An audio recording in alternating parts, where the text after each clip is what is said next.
So hello friends, welcome back to my channel. तो आज इस वीडियो के थ्रू मैं आप लोग को जो हमारे एम्स नॉर्सेट में पूछे गए प्रीवियस ईयर क्वेश्चन के जो इम्पोर्टेंट टॉपिक्स हैं, इम्पोर्टेंट सब्जेक्ट हैं, उनको मैं आप लोग को क्वेश्चन के थ्रू टॉपिक वाइज आप लोग को बताऊंगी। जैसे कि हमारा सब्जेक्ट आता है फंडामेंटल हो गया, मेंटल हेल्थ हो गया और पीडियाट्रिक्स, कम्युनिटी हेल्थ हो गई।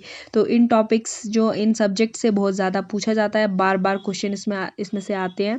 ठीक है, तो जितने भी अभी तक एम्स के पेपर हो चुके हैं तो सभी पेपर्स में ये जो टॉपिक्स हैं ये कॉमन है। तो जो आज की जो वीडियो मैं बनाऊंगी वो मेरी फंडामेंटल्स की होगी। फंडामेंटल्स में जो जून के जो 2023 में जो एम्स का पेपर हुआ था उसमें क्या क्या क्वेश्चन जो आए थे, उन क्वेश्चंस की हेल्प से मैं आप लोग को टॉपिक आप लोग को एक समराइज कर दूंगी, जिसके थ्रू आप लोग कम टाइम में ज़्यादा आउटपुट दे पाएंगे। तो जब मैं प्रिपेयर कर रही थी एम्स नॉर्सेट के लिए तो मैंने क्या किया हुआ था, सबसे पहले मैंने जो मेन सब्जेक्ट्स हैं उनको छांट लिया था। क्योंकि हमें क्या करना होता है, इस एग्ज़ाम में स्मार्टली पढ़ना है। ये नहीं कि क्योंकि सिलेबस तो इतना वास्ट है हमारा, तो ये तो हो नहीं सकता पॉसिबल कि हम हर चीज़ सब कुछ पढ़ लेंगे। ठीक है, तो स्मार्ट तरीके से पढ़ना था। तो मैंने क्या किया हुआ था, अपना सबसे जो मेन सब्जेक्ट हैं जैसे कि फंडामेंटल हो गया, मेडिकल सर्जिकल हो गया, ठीक है, फंडामेंटल हो गया, मेडिकल सर्जिकल हो गया, ऑब्स्टेट्रिक्स एंड गायनोकोलॉजी हो गया, और हमारा मेंटल हेल्थ हो गया, साइकाइट्रिक, पीडियाट्रिक्स और हमारे कम्युनिटी हेल्थ। ये जो हमारे मेन सब्जेक्ट हैं, इन सब्जेक्ट से सबसे ज़्यादा एम्स नॉर्सेट में पूछा जाता है। ठीक है, तो मैंने इन सब्जेक्ट से जो जो हमारे प्रीवियस ईयर क्वेश्चंस हैं, जो टॉपिक्स इन सब्जेक्ट में बार बार पूछे गए हैं, वो मैंने एक जगह लिख लिए थे। और जब मैं रिवाइज कर रही थी अपने नोट्स को तो मैंने रिवीजन के टाइम पे इन टॉपिक्स पे ज़्यादा फोकस किया था।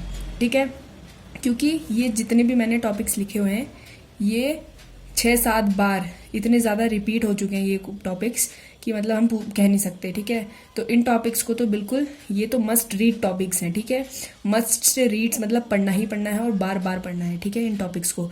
तो ये जो अभी मैंने लिखे हुए हैं ये मैंने 2023 में जो जून का एग्ज़ाम हुआ था उसके मैंने प्रीवियस ईयर क्वेश्चन के टॉपिक्स लिखे हुए हैं। ठीक है, तो जो सबसे पहले मैंने फंडामेंटल्स के टॉपिक्स लिखे हुए हैं। हाँ, एक चीज़ और मैं बता दूं आप लोग को, जो हमारा जून में जो एग्ज़ाम हुआ था ना हमारा एम्स नॉर्सेट का, तो इसमें हमारे सबसे ज़्यादा जो हमारे टॉपिक्स जो पूछे गए थे वो हमारे पीडियाट्रिक्स के थे। पीडियाट्रिक्स के सबसे ज़्यादा टॉपिक्स थे। ठीक है, तो मैं एक एक करके आप लोग को सारे टॉपिक्स बताऊंगी। ठीक है, तो इस तरह से हमारे क्वेश्चन पूछे जाते हैं। तो देखिए, ये हमारा फंडामेंटल ऑफ नर्सिंग है, इसके टॉपिक्स हैं। तो सबसे पहले WHO की सर्जिकल सेफ्टी चेकलिस्ट, ये तो बार बार हर साल हर पेपर में पूछी गई है। ठीक है, और इस बार भी मेंस में भी आई हुई थी। प्री में तो पूछी गई थी, मेंस में भी पूछी गई थी, जो हमारा अभी का एग्ज़ाम हुआ था 2023 में। ठीक है, पहले तो जून में हुआ था, उसके बाद सितंबर में हुआ था, क्योंकि एक साल में 2 बार हो रहा है एग्जाम। ठीक है, तो WHO फंडामेंटल में WHO सर्जिकल सेफ्टी चेकलिस्ट तो बार बार बिल्कुल टिप पे रहनी चाहिए। हैंड वॉशिंग हो गया, इसके मूवमेंट्स ऑफ हैंड वॉशिंग इस बार पूछा गया था हमसे। ठीक है, तो ये जो टॉपिक्स है ना, इन्हीं टॉपिक से आएगा, इन टॉपिक से घुमा फिरा के क्वेश्चन आएंगे। ठीक है, ये नहीं कि अब जैसे ये हैंड वॉशिंग है तो हैंड वॉशिंग से रिलेटेड जैसे कोई भी आप टॉपिक पढ़ते हैं तो मतलब किस तरह से क्या क्या क्वेश्चन पूछे जा सकते हैं वो आप बिल्कुल थॉरो कर लीजिए। ठीक है, अब सूचर है, सूचर के भी बहुत सारे क्वेश्चन आते हैं हर साल। अब इसमें पूछा गया था राउंड कटिंग, रिवर्स कटिंग। ठीक है, तो जो ड्रेन जब हम फिक्स करते हैं तो उस टाइम पे हम कौन सा सूचर यूज़ करते हैं। अब अगली बार में भी पूछ सकते हैं कि सूचर जो हमारा कैटगट है उसका कलर क्या होता है, उसका नंबर क्या होता है। ठीक है, तो सूचर भी थॉरो करना है। और ब्लेड से तो जितनी बार अभी तक एम्स नॉर्सेट का एग्जाम हो गया है, हर साल ब्लेड के क्वेश्चन आते हैं। हाँ, इस बार हमसे पूछा था जो इंसीजन और ड्रेनेज हम करते हैं, जब हम कोई भी ड्रेसिंग करते हैं तो उस टाइम हम क्या करते हैं, इंसीजन और ड्रेनेज करते हैं, तो उस दौरान कौन सी ब्लेड यूज़ की जाती है। जनरली हम 11 नंबर की ब्लेड का यूज़ करते हैं। ठीक है, और नॉर्मल BP बेसिक क्वेश्चन भी पूछा गया था, नॉर्मल BP। कार्डियक अरेस्ट पूछा गया था। ठीक है, कार्डियक अरेस्ट टॉपिक तो बहुत इंपॉर्टेंट है। ये आप ये मत सोचना कि ये टॉपिक्स क्या मतलब, ये जितने भी टॉपिक्स मैं दिखा रही हूँ ये वेरी वेरी इंपॉर्टेंट टॉपिक्स हैं, इन सभी को पढ़ना है। तो मैं एक एक करके आप लोग को ये टॉपिक्स को थॉरो करवा रही हूँ। कार्डियक अरेस्ट से पूछा गया था। ठीक है, अब कोई अनकॉन्शियस हो गया है तो सबसे पहले हम क्या करेंगे, उसको हम क्या करेंगे, उसकी कॉन्शियसनेस को चेक करेंगे। ठीक है, क्या करेंगे, सारे ऑप्शन वाइज पूछा था।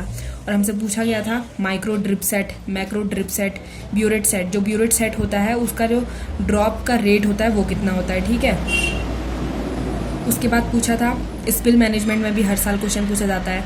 हाइपोक्लोराइड का यूज़ किया जाता है जब हम कुछ भी जैसे ब्लड से रिलेटेड कोई भी हॉस्पिटल में गिर जाता है, ठीक है। स्पिल मैनेजमेंट के हर तरह से घुमा फिरा के जो भी क्वेश्चन पूछे जा सकते हैं वो आप लोग को क्या करने हैं, बिल्कुल पढ़ने हैं। उसके बाद जैसे ये हाइपोक्लोराइड है, इसका यूज़ पूछा था, ठीक है। और जैसे अगर मैं एक चीज़ बताना चाह रही हूँ, अगर हमारा स्पिल जो है, ब्लड स्पिल जो है हमारा गिरा हुआ वो 10 ml से ज़्यादा है तो हम 10% हाइपोक्लोराइड का यूज़ करेंगे। और अगर हमारा जो ब्लड स्पिल है वो 10 ml से कम है तो हम 1% हाइपोक्लोराइड का यूज़ करते हैं, ठीक है। ये मैं जो लिखे हुए मैं आपको बता दे रही हूँ। ग्लूटाराइड डिहाइड का पूछा गया था, ठीक है। पहले तक ड्यूरेशन पूछते थे, कितनी देर तक हम रखते हैं, इसका कलर क्या होता है, ठीक है। कितने मिनट के लिए रखा जाता है, इस तरह से घुमा फिरा के क्वेश्चन आ सकते हैं। और हमसे ये भी पूछी गई थी जो कुबलर रॉस की थ्योरी थी ना, डाबडा करके, ठीक है। तो इसमें पूछा गया था डी से क्या मतलब होता है, जैसे डिनाइल होता है, एंगर होता है, बार्गेनिंग होता है, डिप्रेशन। तो ये वाला ऑप्शंस में पूछे गए थे कि डी इसका मतलब क्या होगा, तो ठीक है। तो लास्ट में एक्सेप्टेंस हो जाता है, ये फुल फॉर्म। ये कुछ बेसिक्स क्वेश्चन भी पूछे गए थे और कुछ बहुत घुमा फिरा के पूछे थे, ठीक है। ये जो है सारे मैं जून के बता रही हूँ आप लोग को। उसके बाद पूछी गई थी कि हाँ अगर हम बायोप्सी करेंगे, ठीक है, राइट किडनी सॉरी जो हमारा लीवर है राइट हाइपोकॉन्ड्रियल रीजन में प्रेजेंट रहता है, तो उसकी बायोप्सी के बाद हम कौन सी पोजीशन में पेशेंट को लेटाते हैं, ठीक है। पूछा गया था हमारी सुपाइन पूछा था, राइट लेटरल लेफ्ट लेटरल पूछी गई थी, ठीक है। उसके बाद फ्लूइड से हर बार आते हैं क्वेश्चन। फ्लूइड से पूछा गया था आइसोटोनिक, हाइपोटोनिक, हाइपरटोनिक फ्लूइड, ठीक है। और सीक्वेंस पूछा गया था फीमेल कैथेटराइजेशन का। जब भी हम फीमेल को कैथेटराइज करते हैं तो स्टेप्स क्या क्या होते हैं, ठीक है। अब जैसे इसमें फीमेल पूछा तो मे भी बाद में पूछ सकते हैं कि मेल कैथेटराइजेशन के स्टेप्स क्या होते हैं, ठीक है। उसके बाद पूछा था लवाज गवाज में, ठीक है। और इसमें पूछा था कि ऐसी कौन सी पॉइजनिंग होती है जिसमें हमें गैस्ट्रिक लवाज की रिक्वायरमेंट नहीं होती है, ठीक है। तो इसका आंसर वैसे केरोसिन पॉइजनिंग था। ऑप्शंस दिए गए थे और लास्ट में पोजीशन से एक और क्वेश्चन था। पोजीशन से तो हर साल ही क्वेश्चन आते हैं और इस बार भी बहुत सारे थे, ठीक है। तो हमारी थी जब हम लंबर पंचर करते हैं, लंबर पंचर से पहले और लंबर पंचर के बाद कौन कौन सी पोजीशन हम देते हैं। तो आप लोगों को पोजीशन तो थॉरो ही रखनी है, अपने टिप पे रखनी है, क्या क्या हमसे क्वेश्चन पूछे जा सकते हैं, ठीक है। कोई भी क्वेश्चन आ सकता है। ये सब टॉपिक्स आप लोग खुद नोट कर लेंगे और खुद आप लोग को लगेगा, खुद आप लोग जब एग्जाम देंगे तो आप लोग को खुद रियलाइज़ हो जाएगा कि ये टॉपिक्स कितने इंपॉर्टेंट टॉपिक्स हैं और इनसे कितनी बार क्वेश्चन पूछे जाते हैं, ठीक है। और उसके बाद CVP सेंट्रल वीनस प्रेशर पूछा गया था। अब जैसे हमारा 3 to 8 mm Hg हमारा होता है, ठीक है। mm ऑफ मर्करी होता है हमारा, और हमारा H2 में कितना होता है, ठीक है। ये सारी वैल्यूज़ पूछी गई थी। CPR से तो हर बार ही आता है, CPR से तो घुमा फिरा के पूछ जाएंगे। एडल्ट में हम कितना करते हैं कंप्रेशन रेट, पीडियाट्रिक वाले बच्चों में कितना करेंगे, ठीक है। ऐसे पूछे जाते हैं, ठीक है। ये सभी टॉपिक्स को आप लोग बार बार पढ़ेंगे, जब भी पढ़ेंगे, फंडामेंटल्स के टॉपिक्स हैं। तो अब मैं अपनी नेक्स्ट वीडियो बनाऊंगी मेडिकल सर्जिकल के जो प्रीवियस ईयर क्वेश्चन 2023 में पूछे गए हैं उन टॉपिक्स के बारे में।